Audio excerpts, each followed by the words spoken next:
Hello everyone and welcome to the chapter number 58 of Blender Master Course Relationship Constraints in Blender. In the previous two chapters, we begin with the introduction of constraints, then we covered all the transform constraints and also the tracking constraints. And in this chapter, we'll be understanding about all of the relationship constraints present in Blender. And for anyone who is new to this course, you can check out the previous 58 chapters from the link of the playlist given in the pinned comment. So to begin with, we first need to add a Suzanne or the monkey object in the scene. So press Shift plus A, go to mesh and select the monkey object. Let's move it in the x-axis and place it over here. Now the first type of constraint that we'll be understanding in this chapter is the action constraint. So with this monkey object selected, go to the object constraints properties, click on add object constraint, and in the relationship category, select the action constraint. Now this action constraint allows you to control an action created in the action editor, and that too by using another object which will be the target object in the scene. To understand it in a better way, first we need to open the action editor. So for this, go to this timeline editor, click here, and in the animation category, select the dope sheet editor, then click over here, and from the mode, you have to select the action editor. Now to create an action, I'll first select this monkey object, and suppose you want to create an action of around 50 frames where this monkey will rotate in the x-axis. So first of all, we need to insert a keyframe at the frame number 1. So press I and a keyframe is inserted over here. Then I'll take the pointer to the frame number 50. Now let's rotate it in the x-axis like this and left click to finalize. To insert a keyframe at this rotation, press I, and now you can see that we have created this simple action in this action editor. Also you can see here that this action is saved with the name Suzanne action, and now by using the action constraint, we'll be using this cube in order to control this action even when we have removed it from the action editor. But before removing this action, first we need to save it. So for this, click on this fake user button. Now I'll click on this cross icon to remove this action, and if I now try to move this pointer, then you will see that the monkey object is no longer getting rotated. Now in the action constraint, go to the action, and from here, select the Suzanne action. Since we need to control this action with the help of this cube, so we need to set it as the target object. So go to target, click on this eyedropper and select the cube. Now suppose I want that whenever I move this cube in the y-axis, only then this monkey object will show the Suzanne action. Then for this, go to the target settings and in the channel, select the y location.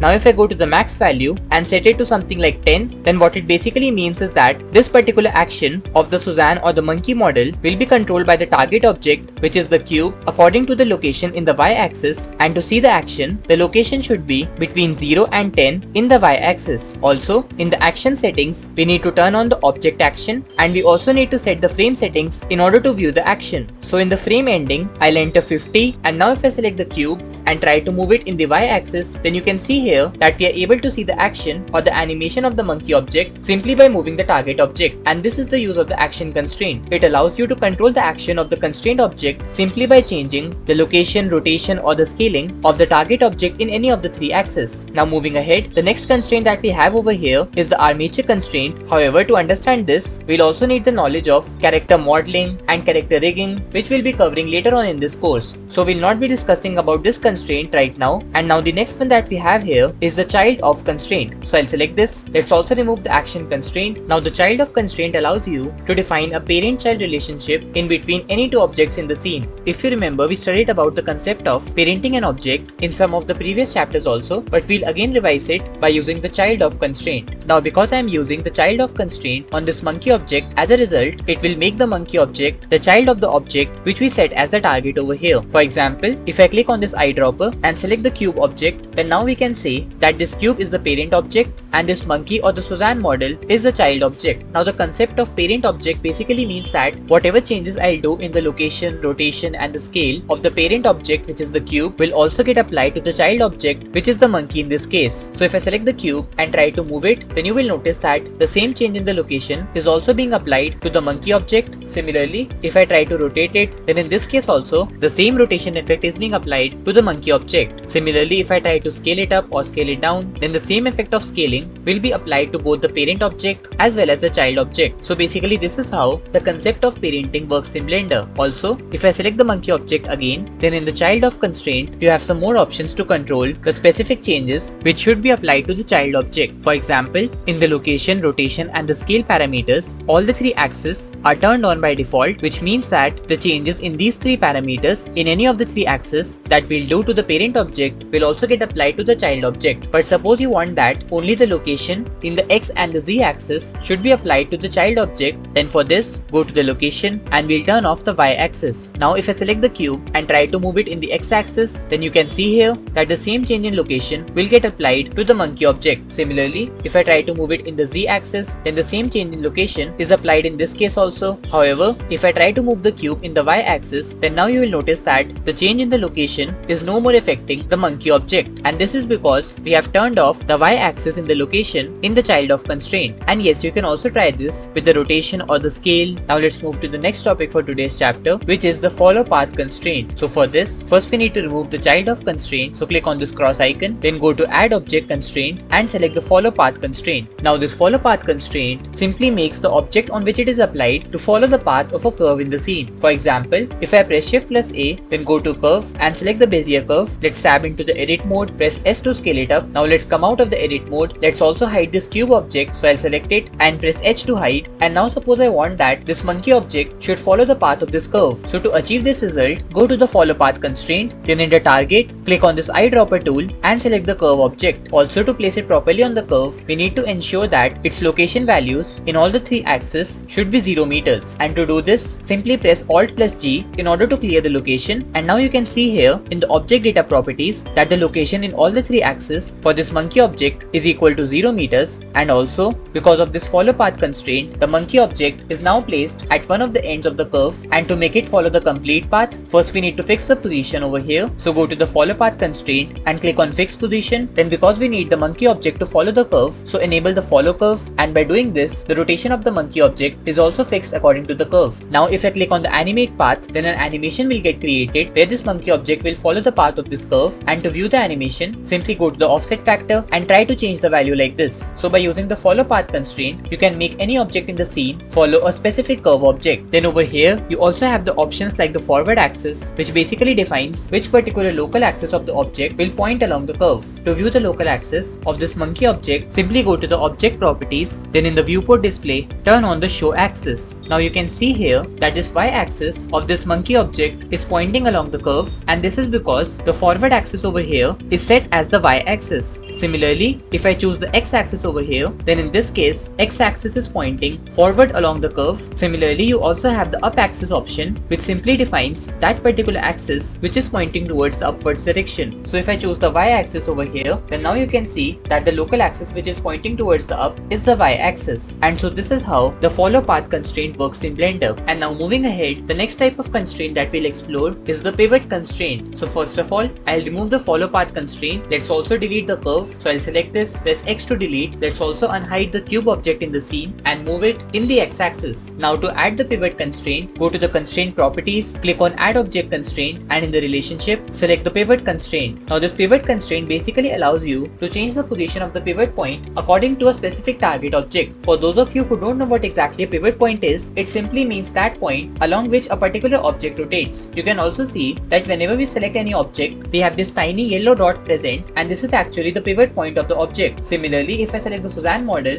then you can see this yellow dot, which is the pivot point of the monkey or the Suzanne object. Now suppose I want that instead of having a pivot point at the center of the object, it should rather be present at the position of this Suzanne model. Then to do this, go to the pivot constraint, then in the target, click on the eyedropper tool, and with this, select the Suzanne object. And now if I try to rotate this cube in the y axis, then you can see here that it is taking the monkey object as the pivot point since it is rotating around it. So the pivot constraint is a simple constraint which allows you to set the pivot point at any target object in the scene. Now moving ahead, the next type of constraint that we'll explore is the floor constraint. So first of all, we'll remove the pivot constraint from here, then click on add object constraint, and in the relationship category, select the floor constraint. Now this particular constraint uses the position of a target object, and it kind of makes a wall beyond which the main object on which the constraint is applied cannot go. To understand it in a practical way, go to the target object, and with the eyedropper tool, select the Suzanne or the monkey model. Now this monkey model will act as a wall which will not permit this cube object to pass through it, and that particular axis where this will be applied can be changed from here. So you can choose the x axis or the y axis or the z axis or the negative directions of any of the three. So for example, if I select the x axis and try to move this cube in the x axis towards the monkey object, then you will notice that we are not able to take this cube beyond this monkey object in the x axis. Similarly, if I select the y axis y-axis over here and try to move the cube in the y-axis, then you will notice that we are not able to change its position in the y-axis beyond the y-axis position of the Suzanne model. So this is how the floor constraint works in Blender. It simply allows you to create a wall which works in a particular axis, and the object on which it is applied will not be able to pass through that position value in a particular axis. Now moving ahead, the last type of object constraint that we'll explore today is the shrink wrap constraint. So first of all, I'll remove the floor constraint, then go to add object constraint, and in the relationship, select the shrink wrap constraint. Now to understand this constraint, I will remove this monkey object from the scene. So press X to delete it. Let's also clear the location of this cube object. So I'll select it and press Alt plus G, and now we'll be adding a UV sphere in the scene. So press Shift plus A, go to Mesh and select the UV sphere. Let's place it over here. To view everything properly, let's go to the front view by pressing 1 on the numpad. Now select the cube on which we applied the shrink wrap constraint, tab into the edit mode. Let's scale it down like this, and now we are ready to understand the shrink wrap constraint. So this is a very simple constraint which restricts the movement of the object on which it is applied to the surface of the target object. To understand it practically, first I'll go to the target, then with the help of this eyedropper, I'll select the UV sphere, and now you can see here that this cube object is now attached to the surface of the UV sphere. Also, if I try to move it by pressing G, then you will notice that we are not able to move it beyond the surface of this UV sphere, and this is the use of the shrink wrap constraint. Over here, you also have an option of distance, and by increasing this value, we can control the distance between the constrained object, which is the cube, and the target object, which is the UV sphere. Also, with the distance set to a value of 1.9, if I try to move it, then you can see here that it is still moving in a similar way, or basically in a circular way, just like it did around the surface of the UV sphere. The only difference is that the distance between the UV sphere surface and the cube object has now increased. And with this, we now arrive to the end of the chapter number 58. Today we learnt about the relationship constraints in Blender and their practical usage in complete detail. And so our next chapter will be the chapter number 59, understanding the drivers in Blender. So don't forget to subscribe to our channel, press that notification bell so that you can get timely updates about the upcoming chapters. Thank you for watching, and we'll see you in the next one.